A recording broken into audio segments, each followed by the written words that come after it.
Hey guys, and welcome back to the channel. So today we're going to talk about the eerie and the creepy Brothers Home, though it should probably be called the House of Horrors or the real life inspiration for Squid Game. It was a facility run from 1960 to 1980, and there had always been these rumors and then also evidence, even compiled by a very brave prosecutor detailing human atrocities, abuse of all sorts. And now, this week, a commission by the government says that yes, there was a lot of truth into a lot of the claims by the victims. So we're going to go into what exactly went on there and why, and whether the people responsible have been held accountable. And in our K-Beauty review, we're gonna go over one of the best-selling K-Beauty products when it comes to removing makeup. So this is Banila Co's Clean It Zero, and it is quite amazing. It is literally probably the best makeup remover on the planet that comes from the world of K-Beauty, affordably priced, and then also does not dry out your skin. All that coming up. Stay tuned.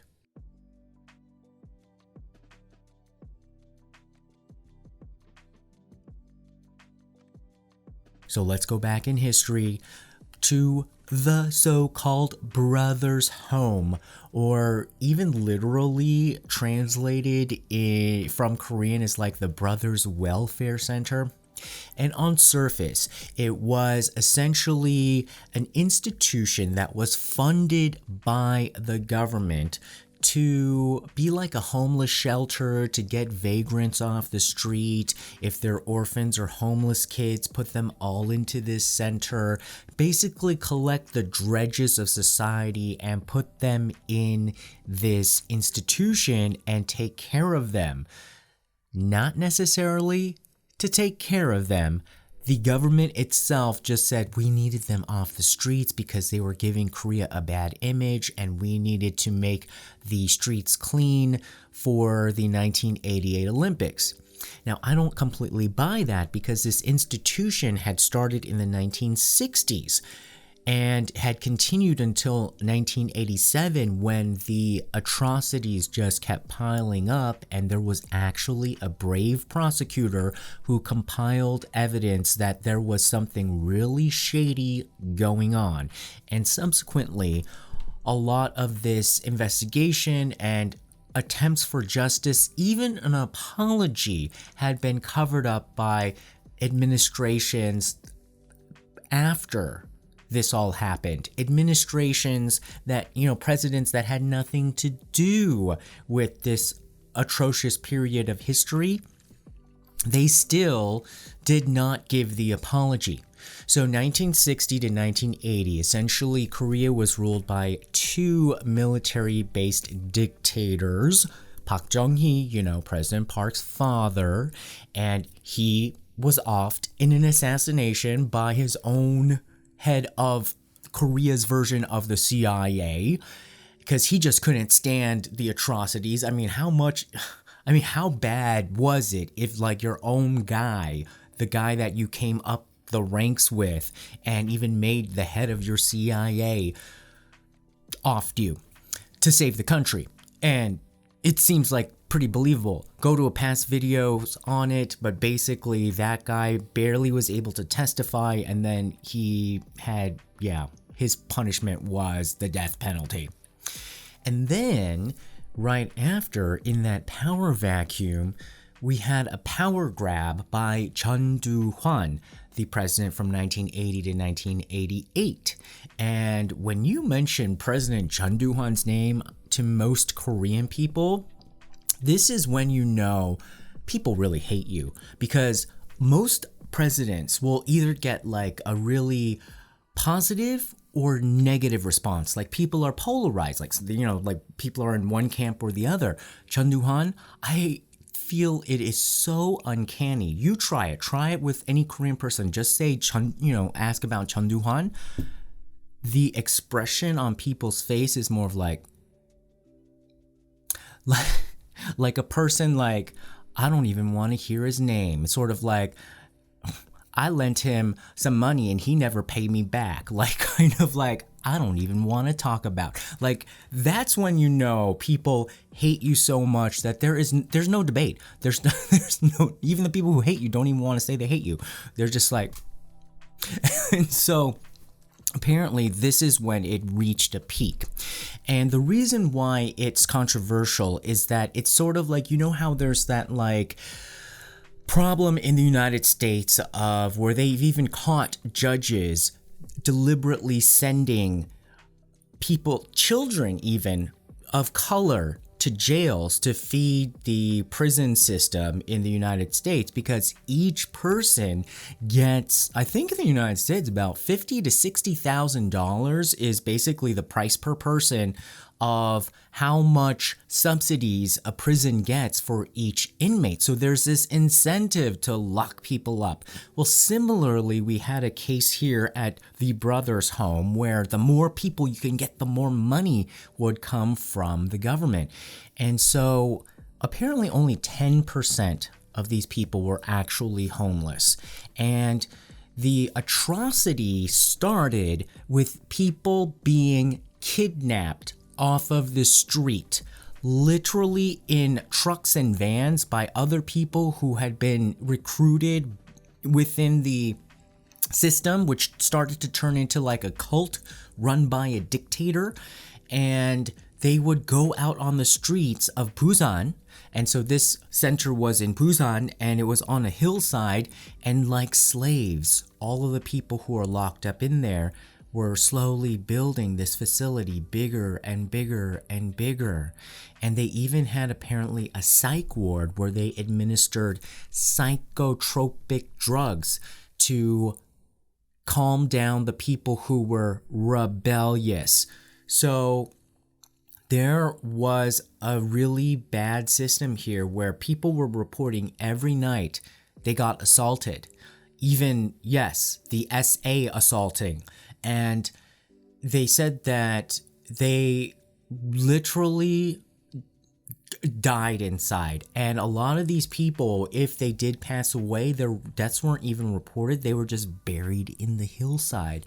And a few years ago, there was an associated report that verified claims they found bodily evidence of remains that were unaccounted for from this so-called Brothers' home.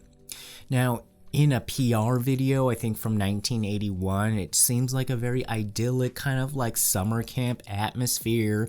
And there's this one passage where they really focused on like how much food they were allowed to eat, but you know, it's unlimited amount of food, but if they wasted any food, then the next meal they weren't allowed to eat. So they were instilling some sort of discipline and some sort of like safeguard of humanity. But in reality, it was like a concentration camp.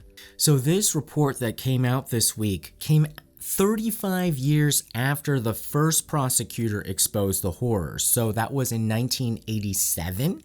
And so now here in 2022, finally, we have the government acknowledging in this commission. But the commission is actually now asking our government right now for an official apology to the survivors, because there has not been justice administered in this situation whatsoever. The commission called for the government to review the conditions at also current welfare facilities around the country to make sure this is not happening still, and ratify a United Nations Convention against enforced disappearances. Now, if you are still wondering like why, Korean people sometimes they try to take it a very low-key approach to life.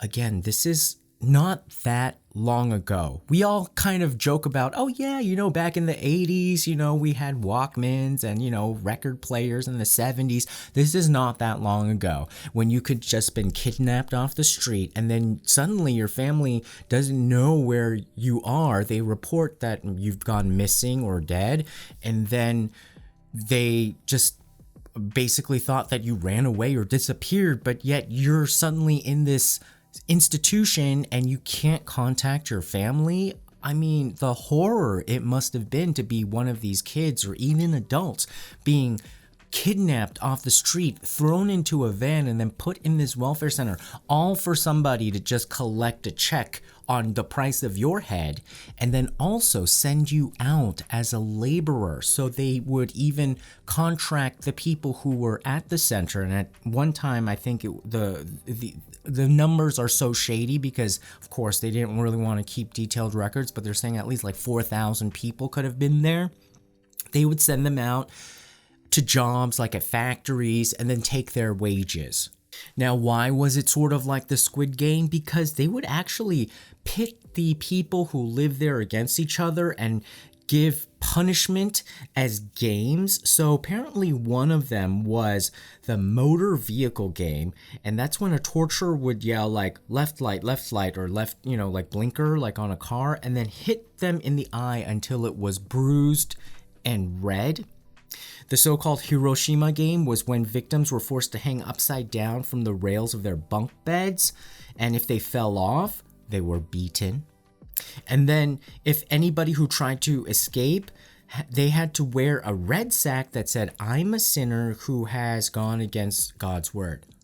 Yeah, they even manipulated religion and Christianity for their purposes, to try to look holy on the outside, to try to scare people, with this false interpretation of God and the Bible. So how sadistic were these people? Yeah, extremely. So apparently some of them fled to Australia. So there's been some extensive reporting by some Australian media outlets who tracked them down, and apparently like the family has like a golf course there or something, and people are saying like, they should seize that property, sell it. I think it's worth like $15 million, and then give it to the victims, because this was literally like a way to steal money. Now, the reason also why they would say like it's state sponsored is because not only does the money come from the government, but the people who make these deals, they all kind of know what's going on. Okay, so like, we're talking about the Busan Expo and stuff like that, it's all a circular rotation. The politician that gives the green light for some project like this, you better believe on the back end they're going to be receiving something in return, and a cut and a skim off of all of the transactions. And so this literally is then state sponsored, although in a way you can sort of argue that it's kind of like a hijacking of the government by these psychopathic individuals. Even, definitely people have called, the dictators psychopaths. So it's a bit debatable whether, it's completely like, if you should blame Korea or if you should just blame individuals who hijacked Korea. But nonetheless, they used the power of Korea, the power of the Korean government, laws, and the enforcement of military and police to make these atrocities happen. And that's where it gets extremely painful with the resentment, is when you feel as if your own government has betrayed you like that. Because certainly to a victim, you're not saying in your mind, oh, this is some psychopath who hijacked the government and is using the government's means to their own ends. No, in your mind, it's your own country that has betrayed you. And why? Because it's the laws of the country on the surface, on the paper. Who's making those laws? Yes, they're people, but then they become the institutions and the heavy-handed force of the nation. And so these people have been dealing with trauma, the ones who have survived at least, and apparently there's maybe about 150, 200 they're still trying to see, because these records are not very good, and a lot of people have fallen through the cracks. Now, there was one small apology in 2018 after years of protesting outside of the National Assembly. The victims finally got an apology from the then prosecutor general, and he had said the truth behind the abuses has never been fully revealed, and for the tragic reality that continues to this day, we are very sorry. But that was just it. It was like, okay, we're sorry. Now, this commission's report that came out this week has no legal power, but it could be the basis of evidence for further lawsuits should the victims want to move forward. I mean, some of these people reported that they were underfed, malnourished, worked to death. Every night was a horror of abuse. They were subjected to these sadistic and psychopathic games played against them, and they weren't even supposed to be there. How crazy is that? That one day you're just like walking down the street in Busan, and then suddenly you're kidnapped, and you can't really call the police or anything because they are the government. Oh my God. So this commission said that the brothers' home caused serious violations of human rights, including forced labor, physical assault, cruel treatment, deaths, and disappearances. It also went on to say the state has ignored pleas by inmates to correct the human rights violations at Brothers' Home, had knowledge of the problems but did not act to resolve them, and attempted to distort and minimize the scale of the abuses after the Brothers' Home incident became known in 1987, preventing proper handling of the abuses based on facts. So again, here is even more injustice to the injustice, because 35 years ago they already knew, they already had the details, they already had the facts, they already had the evidence, and yet for 35 years it was just swept under the rug. And like some of these victims have said, they're saying that Korea was just waiting for them to die so that the secret would just die with them. You know, how many people are there in this country with other injustices just like this, that the country is just waiting for them to go or die so that they don't have to deal with it, so that they don't have to own up to it? And so one of the indexes of the recent happiest countries in the world said that a major component, like out of the top 3 components, is honesty in the government. If your government is honest. And so when a lot of people say that they are unhappy in Korea, a lot of it stems from dishonesty like this. But then when you say dishonest, that sounds so like, what is that? Like an abstract like a concept. Well, this is what that looks like, feels like, and can happen in an authoritarian society. Now, granted, it probably doesn't happen this way, but then this commission did say like, hey, we need to check all of the welfare centers, or the so-called welfare centers that are around Korea right now in 2022, to make sure that the legacy of this hasn't continued. Because I wouldn't be surprised if there was some format of this going on. If there is a way to keep prying eyes from looking at it, then I guarantee you it's probably still happening. So this commission's report was based on investigations into cases of 191 individuals who were among 544 survivors from this Brothers' Home who so far filed applications. So there could be more people who want to file their story and their claims. Oh, and also, this is even more disgusting.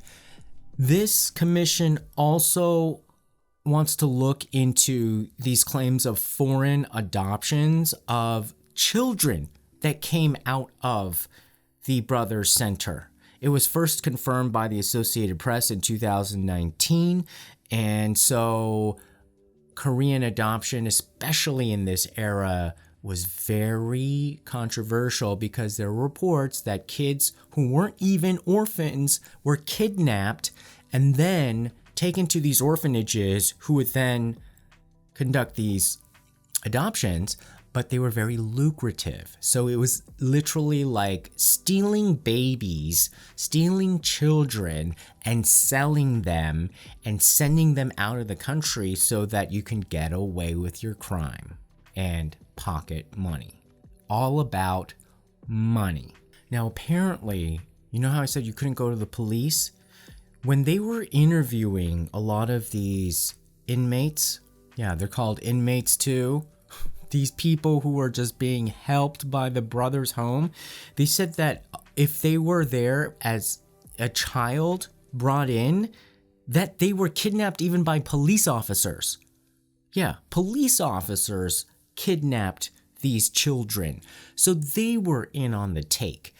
How can you even function as a civil society if you have weighing on your heart that the police kidnapped you or your child and then sent them to this facility so that they can get a cut of some money?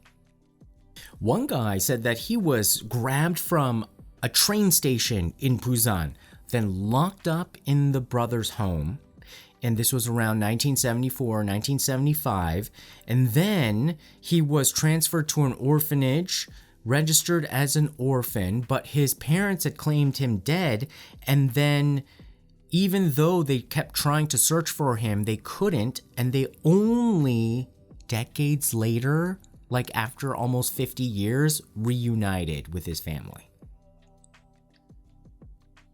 No words. So that prosecutor back in 1987 who found these reports was told to hush it down, stand back, stand down because of the 1988 Olympics, and this might be really embarrassing for the country.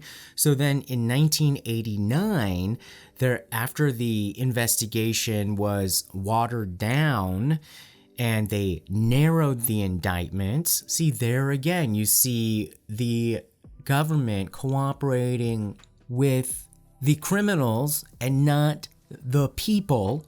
So the owner of this brother's home was acquitted by the Supreme Court on the charges that he illegally confined inmates. He only served a little bit of time for embezzlement charges and other minor charges, and he died in 2016. So his brother-in-law apparently is a pastor in Australia, in Sydney, and his youngest daughter also lives in Sydney with her husband, and they're the ones that own that golf course or sports complex, and yeah, little shady, lot shady. So a lot of these victims are still struggling with financial problems, health problems, and then just in general, that sense of injustice that weighs on your heart for decades like that. And then to see that the government really doesn't do anything or take accountability, it's really heart-wrenching. And in a way, I think this also hurts Korea's credibility when it tries to call out wartime atrocities, with the comfort women or the sexual slavery from World War II by Japan, and then also other forced enslavement of laborers. It really does start to hurt Korea's standing when you don't even take care of your own backyard or your own people. And so in the back of, their mind, because, your enemies are always like up in your business and they know. And then even if they might not say it, they might be like, well, we don't have to do anything. We don't have to say sorry because you can't even say sorry to your own people. So what do you guys think? Do you think that there should be more criminal prosecution somehow with this? Some sort of way for the government to make a real recompense? The thing is with these is it's always like kind of trying to sweep it under the rug. But from what I've seen, the greatest respect does come from when you do own up and you make big amends. And the United States is certainly, not unfamiliar with that. I mean, it took them 100 years, until Bill Clinton to even apologize for the illegal annexation of Hawaii. So, like, it does make a difference, though, or it starts some sort of a process once you acknowledge these types of things. And especially now when, like, this government right now, like, does anybody have anything really to do with this?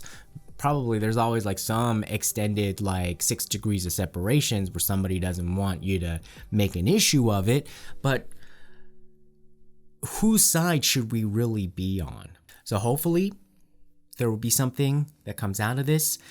And now we're probably the director and writer of Squid Games got the concept for even the outfits. When I saw those striped like Adidas pantsuits like in the pictures of Brother Home, I was like, oh my god, that's scary. Okay, K-Beauty time. If you really want to have an effective way to do a double cleansing, which basically means use an oil-based cleanser and then a regular cleanser for a deep clean, this is a great product.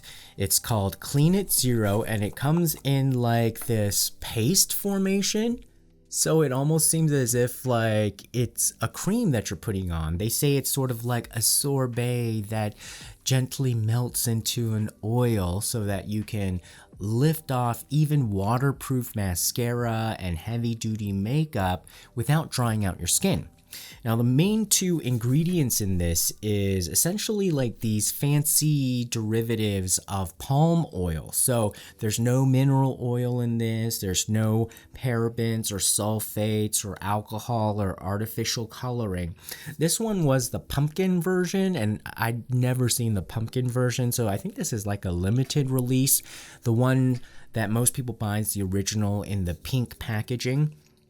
And it essentially is something that just does its job. When I was like in the studio a lot before and I had like makeup on and I wanted to get it off, like I was trying to use like the Shiseido oil, but it was just like getting way too expensive and it seemed a little bit greasy in the pump. And then this came out. I was like, let's give this a shot. Never looked back since. Now, let's see. Let's try it out. This is a concealer stick. Oh, this is by Misha multi-stick. You see concealer here, and then I guess like a little brush thing to kind of blend it in. And so I'm just gonna put it on my hand. Well, it blends. Well, that's Beauty K-Beauty. Can't really even tell where it is. Well, at least I can right here. So anyhow, so then you take a little bit. They have an applicator, but I don't use the applicator. I just use my finger. This is even quite a lot. And then you just rub it on. See how it was like it emulsifies into like, ooh, like a really nice oil.